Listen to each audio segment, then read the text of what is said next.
Cumprimentamos nossos amados irmãos com muita alegria, com a nossa paz do nosso Senhor e Salvador Jesus Cristo. Chegamos ao final da nossa lição da Escola Bíblica CPAD, a lição de número 13, que traz como tema a fidelidade de Deus. Queremos desejar, antes de iniciar essa lição, um Feliz Natal a todos e um próspero Ano Novo 2017. Que Jesus esteja no princípio de tudo. Nós não podemos deixar Jesus no final para o ano, ou no final do ano. Deixe Jesus Cristo no princípio do ano, na sua vida, nos seus negócios, porque Jesus ele está sempre no princípio para que as coisas venham à tona, venham a acontecer. No princípio ele estava com Deus em João 1:1. No princípio ele estava com Deus em Gênesis 1:1. Então colocamos Jesus, o nosso Senhor, no princípio da nossa vida, porque Ele estará também no meio e também no fim da nossa trajetória. A nossa leitura bíblica em classe está em Filipenses capítulo 4, versículo de 10 até o 20. O nosso textual está em Filipenses capítulo 4, versículo 13. Posso todas as coisas naquele que me fortalece. Verdade prática. Em Jesus Cristo podemos superar todas as crises e andar de triunfo em triunfo. Chegamos em mais uma aula. Graças a Deus, iremos estudar sobre a consciência da missão de Paulo a respeito da evangelização, não simplesmente dos judeus, mas também de todos os gentios. Iremos estudar a alegria de Paulo no sofrimento. E atualmente, será que muitos sentem alegria no sofrimento por amor a Cristo? Iremos estudar também sobre Paulo e os judaizantes, sobre os falsos irmãos e os falsos mestres. Meus amados irmãos, a nossa lição ela vai tratar sobre esses assuntos que nós estamos aqui lendo para você. E nós aprendemos o seguinte, que a nossa lição ela exatamente é um choque contra a teologia da prosperidade. Porque na teologia da prosperidade há um pseudo-evangelho. Este evangelho que a teologia da prosperidade traz de uma forma açucarada, com gostinho de mel, que tudo vai dar certo, que não há doença, que não há dor, que não há sofrimento, que só há riqueza, que só há bonança, que o carro é novo, a casa é nova, tudo é bom, a conta é gorda, então tudo é bom. Mas de contrapartida com esses ensinamentos falsos, nós temos o Evangelho da Graça, que é o Evangelho do Senhor Jesus Cristo. Jesus Cristo nunca enganou ninguém. Ele falou que no mundo tereis aflições, tribulações, angústias, dores, até a morte. Então Jesus, ele como um servo sofredor, Jesus Cristo como um modelo para nós andarmos e seguirmos as suas pisaduras. Nós aprendemos que, como aconteceu com Jesus, ele ensinou também que poderá acontecer conosco, porque o mundo está aí e ele traz aflição. Então Jesus Cristo, quando nos enviou, ele nos enviou como ovelhas no meio de lobos. Veja que é difícil isso, irmãos. Jesus Cristo também falou que nós devemos padecer por causa do seu nome. Então, assim como Jesus Cristo foi odiado, desprezado, caluniado, nós podemos também ser por amor ao seu nome. Então, Jesus não deixou um mar de rosas simplesmente, mas ele mostrou que há os espinhos, como tinha os espinhos na sua coroa. Então Jesus mostrou que a caminhada, o item principal dela está para cima. Ela não está no horizontal. Jesus Cristo mostrou exatamente que o mundo passa, os prazeres passam, as riquezas passam, mas aquele que faz a vontade de Deus permanece para sempre. Então nós temos na Bíblia o seguinte, João 3,16, um dos maiores presentes de Deus dado à humanidade é o seu Filho. Deus nos deu o seu Filho para que todo aquele que nele crê não pereça, mas tenha a vida eterna. Essa aqui é exatamente a chave principal do Evangelho da Graça, que entra em choque com o Evangelho da Prosperidade. Então nós vemos que Jesus, a nos ensinar que nós devemos ter alegria antes de tudo, de qualquer coisa, é que o nosso nome está escrito nos céus.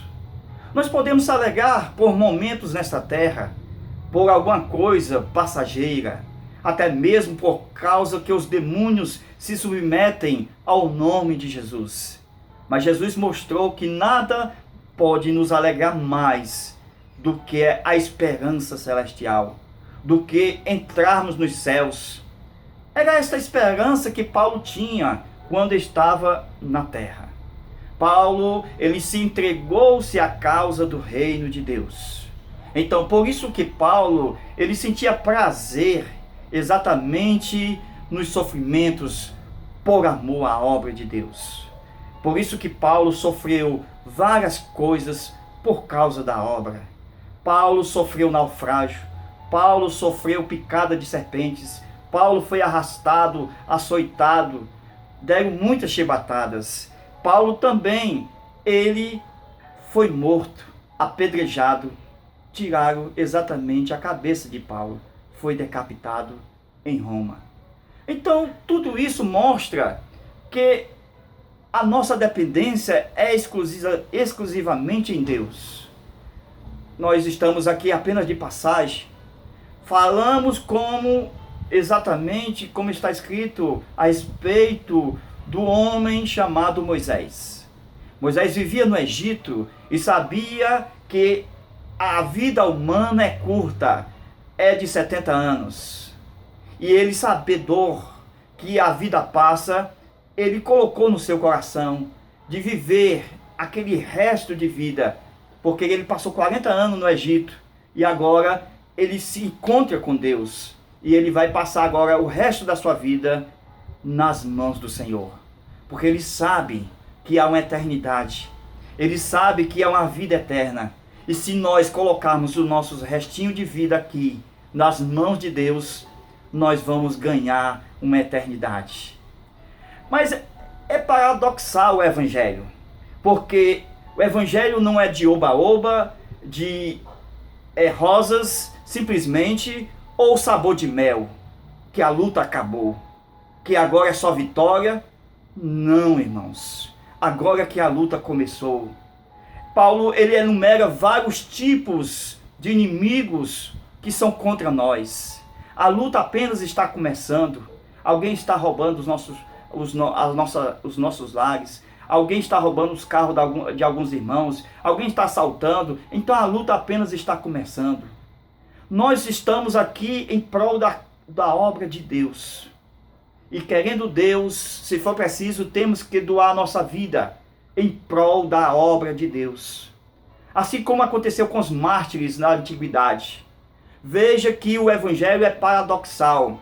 Se você quiser ganhar a vida eterna, você tem que perder a sua vida por amor de Cristo. Então, foi Jesus que ensinou. Aquele que amar mais a seus pais, mais a sua casa, seus irmãos, não é digno de mim. Precisamos amar a Deus sobre todas as coisas, porque assim nós teremos uma vida eterna e uma vida sem fim. Então, meus amados irmãos, iremos estudar sobre a consciência da missão de Paulo a respeito não só dos judeus, porque a obra missionária, ela tem um propósito fundamental, que ela se iniciou com a evangelização de Abraão, que deu-se origem ao evangelho da fé, da graça. E nós vemos que, pelo Abraão, Deus fez uma promessa que Deus abençoaria todos os povos. Então, quando Deus chama alguém, é para ele ser bênção. Se ele me chamou você, é para você ser bênção para o seu semelhante. Então, Deus não faz acepção de pessoas e ele chama alguém para abençoar multidões. Então, de Abraão nós vemos uma chamada para uma evangelização em massa, porque os judeus não têm exclusividade. Eles não têm exclusividade, como se fossem só os únicos que fossem salvos. Nós vamos mostrar exatamente com a vinda do Senhor Jesus, que ele sendo o unigênito de Deus, Deus não poupou o seu Filho, mas entregou para a nossa salvação dos judeus e dos gentios. Então Jesus ele se preocupava na salvação de todos. Mas o evangelho começou com os judeus, porque Jesus nasceu lá em Jerusalém, lá em Judá. Então o evangelho foi se expandindo de tal forma que foi amontoando em multidões, em muitos lugares. Iniciou-se ali em Jerusalém, mas Jesus não queria que o evangelho ficasse só em Jerusalém.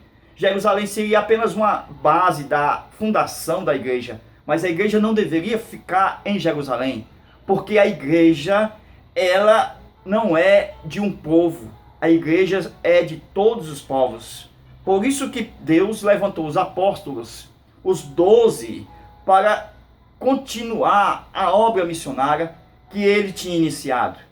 Deus levantou Pedro, e esse homem que foi levantado exatamente para ser um apóstolo dos gentios. Porque se você vê exatamente quando Deus se manifesta ali com os lençol, o lençol que vem com vários animais, aquele lençol que vem com tipos de animais que são proibidos os judeus comer. Então Pedro disse: não quero, Senhor, não quero nem comer, eu não quero comer esse tipo de animais. Então naquele lençol tinha cobra, tinha rato, tinha exatamente porco, cachorro. Mas Pedro disse: eu não como isso, Senhor. O lençol veio por 3 vezes. E o Senhor disse: mata e come. Está aqui um pernil de porco, está aqui uma cobra. Come, Pedro. Não, Senhor, eu não como isso. Deus estava mostrando naquela visão que os gentios precisavam ser alcançados pelo evangelho. E Pedro não percebeu essa atitude de Deus. Pedro, ele não creu. Foi necessário a intervenção do Espírito Santo. Porque no capítulo 10 de Atos dos Apóstolos, nós vemos ali exatamente um homem, um centurião, que chama-se Cornélio. Ele teve a visita de um anjo, e o anjo disse que ele tinha que ir a um homem chamado Pedro. E Cornélio manda os homens até Pedro. E lá, o Espírito Santo alerta Pedro a respeito daqueles homens. E o Espírito de Deus diz a Pedro: Pedro, não temas, porque eu estou nesse negócio.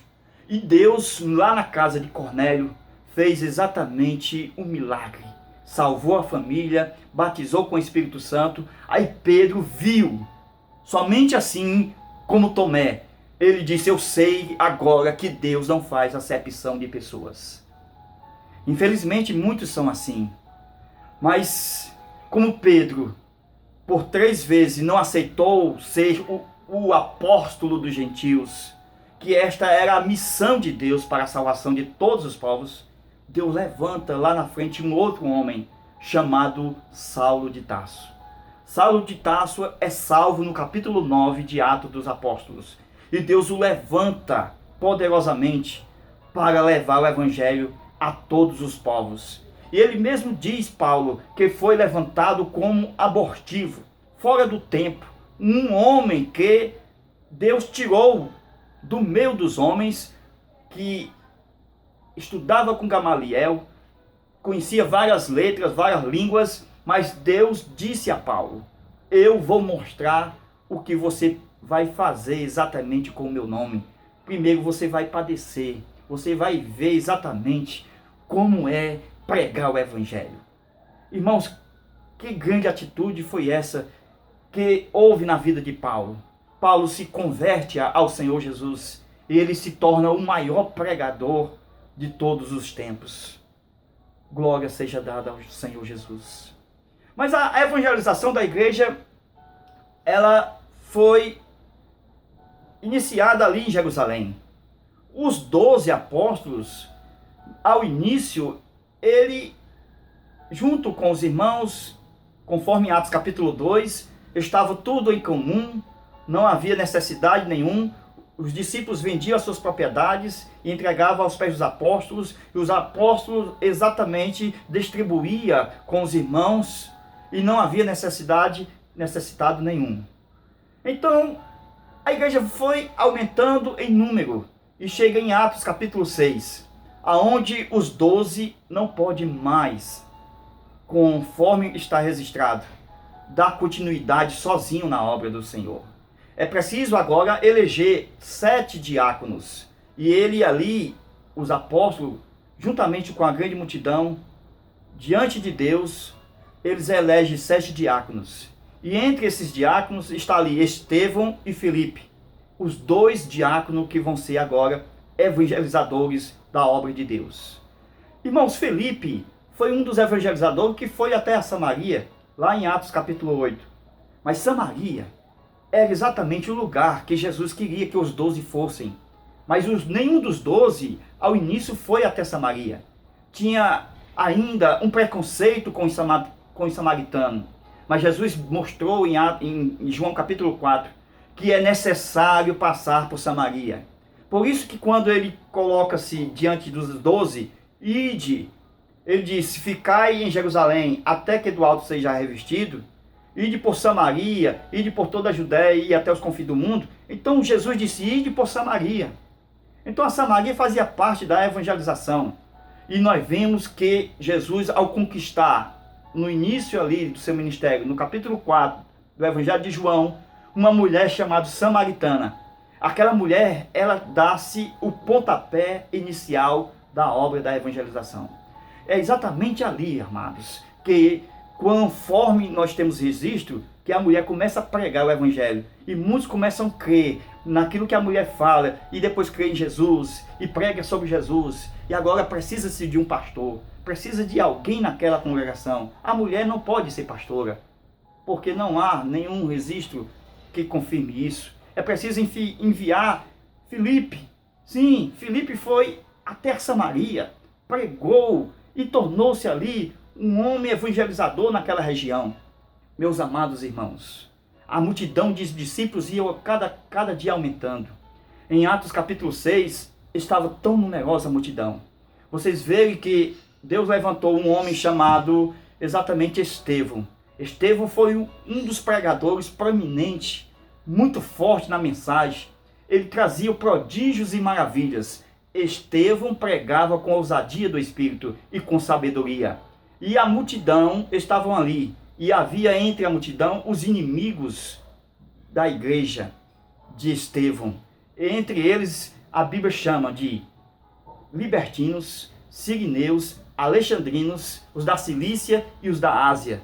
Todos ali contra Estevão, querendo exatamente matar Estevão.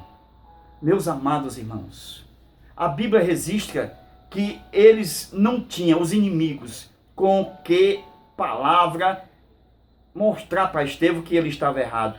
Ele não tinha palavras, porque o homem de Deus, a palavra vinha pelo Espírito, e não tinha como contradizer.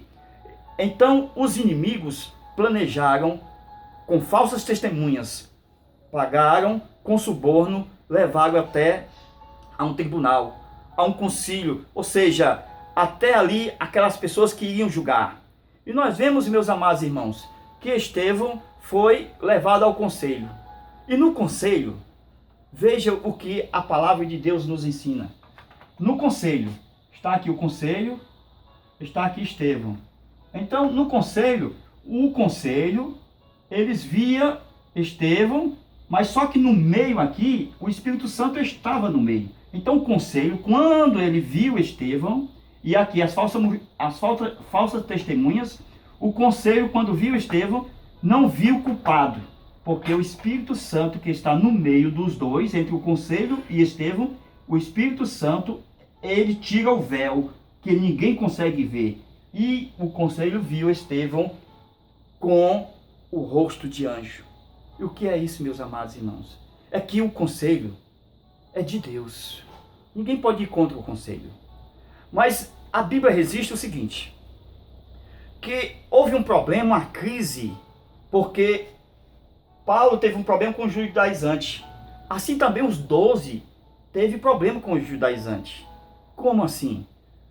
Porque os judaizantes foram crescendo de tal forma, a igreja ia crescendo só com os judaizantes, alguns judeus, alguns gentios, alguns gregos iam entrando.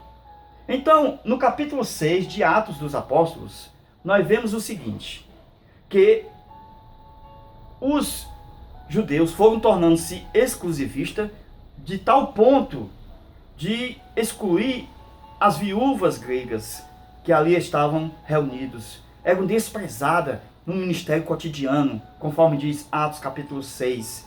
Então, havia um problema de exclusivismo entre os judeus, mas Jesus não queria que isso acontecesse. Por isso que ele trouxe a visão para Pedro, para ele ser apóstolo dos gentios. Pedro rejeitou por 3 vezes, e depois levantou Paulo.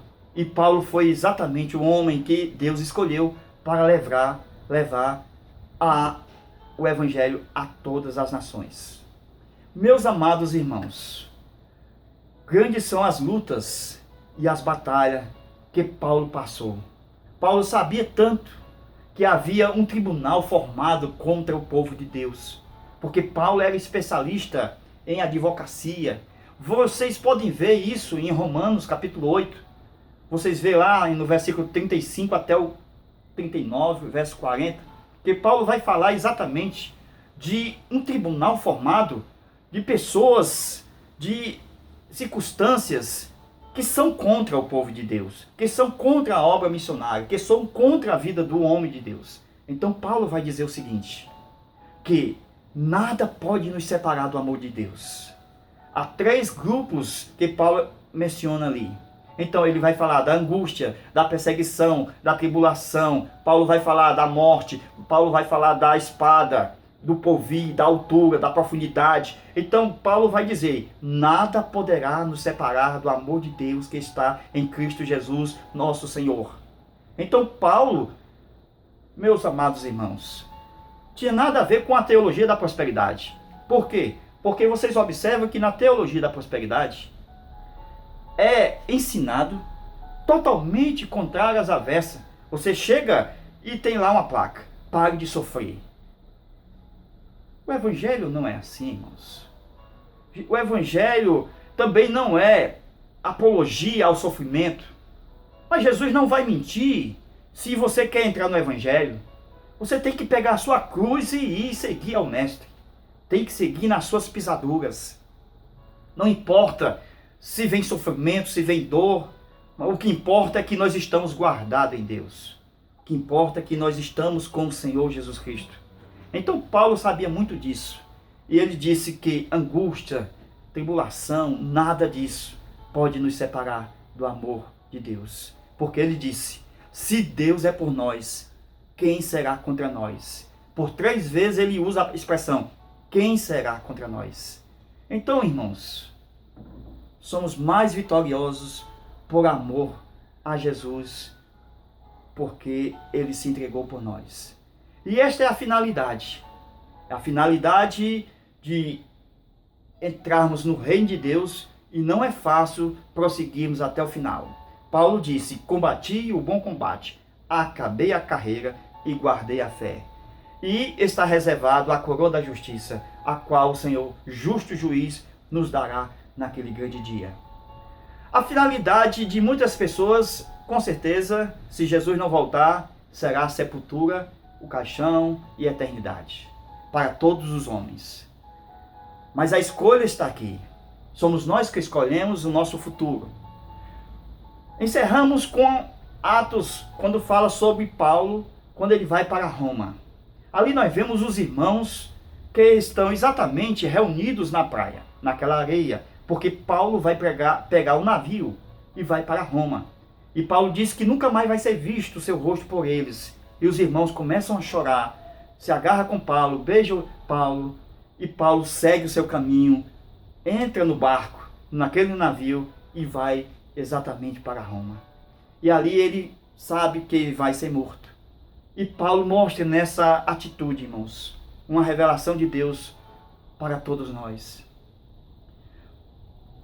Paulo, ao entrar exatamente naquele navio, representava o caixão que Paulo ia.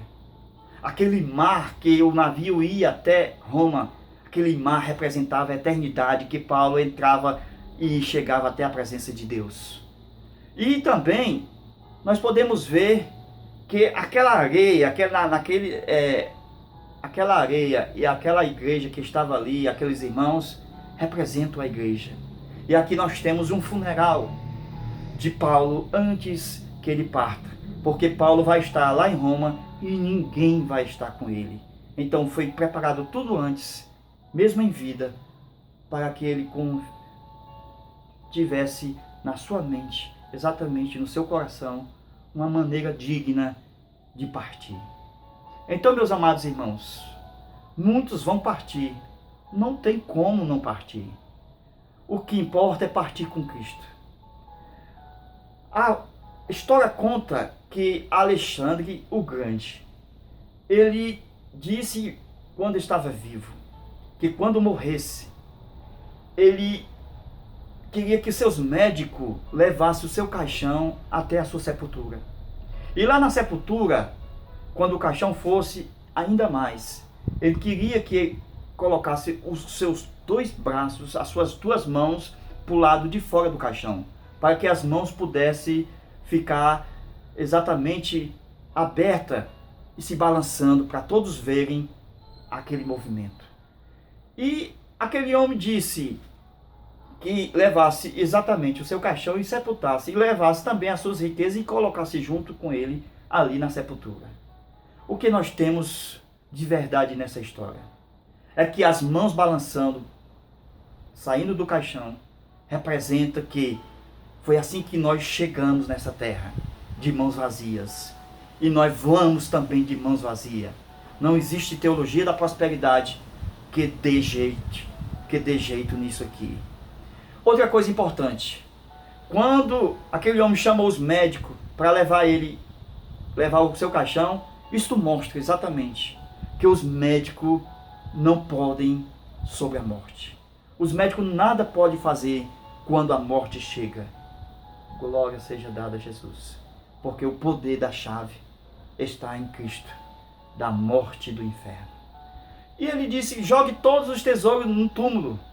E aquele Alexandre o Grande, quando pediu isso, ele mostrava também que tudo que ele adquiriu, com isso, vai ficar aqui também. Então, meus amados irmãos, não sejamos enganados. Jesus não fica colocando mel na boca de ninguém, conforme aquele hino, sabor de mel. A luta acabou. A luta ainda não acabou. Estamos vivendo e estamos passando pela prova. E no final está reservado, disse Paulo, a coroa da justiça. Que Deus nos abençoe, irmãos. Que Deus nos guarde. Que Deus abençoe a todos nós. Fica com Deus. A paz do nosso Senhor Jesus Cristo seja com todos. Amém.